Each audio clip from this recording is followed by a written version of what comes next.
اینجا امام طحاوی میگویند و فی دعاء الاحیاء و صدقاتهم منفعة للاموات، و در دعا کردن انسان‌های زنده و صدقه های آنها منفعت یا فایده هست برای مرده ها.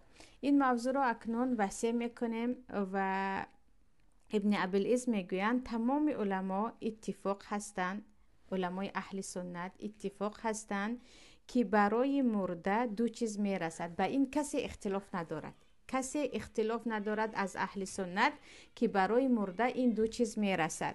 یکی هر کاری ثوابی که مرده به آن سبب شده است، مانند صدقه های جاریه یا طالب علمانی که همان انسان وفات کرده پس از خود گذاشته است و علم او را دوام میدهند، یا کتاب های نوشتهش که از آن مردم استفاده میکنند، و این چونین هر فرزند صالحی که پس از خود گذاشته آن فرزندها برای او دعا میکنند. یعنی هر عمل ثوابی که مرده به آن سبب شده است پس از مرگش به او ثوابش رفتن میگیرد.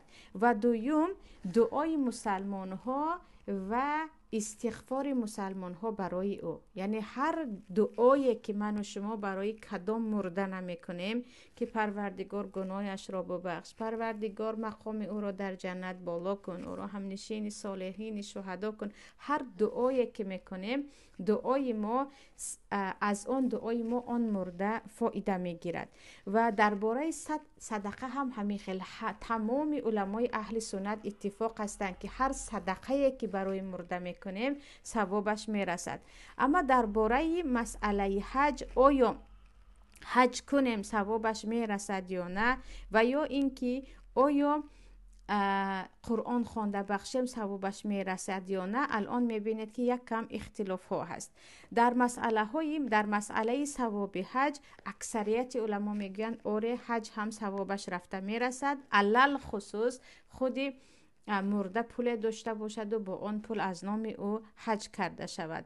اما درباره روزه داشتن و بخشیدن برای مرده، 2 رکعت نماز نافله خوانده بخشیدن، خواندن قرآن، سبحان الله الحمدلله 33 باری گفته و بخشیدن، اینها در مذهب ابو حنیفه رحمت الله علیه، در مذهب امام احمد، در اکثریت علمای سلف و این چونین در بعض قول امام شافعی میرسد. یگانه امام مالک هستند که میگویند هر چیزی که دربارش حدیث هست مانند صدقه کردن، دعا کردن، صدقه جاریه میرسد، اما هر چیزی که دربارش حدیث نیست مانند قرآن خواندن و نماز خواندن نمیرسد که کمی بعد انشاءالله این مسئله را وسیع میکنیم. خیلی کمی هستند خواهرها از اهل بدعت که میگن نه برای مرده هیچ چیز نمیرسد، مرده کارش را تمام کرد و مرد و از دنیا رفت، برای او هیچ خیری نکنید. که همین گونه بعضی انسان ها هستند میگن پس از من در زندگی بودنم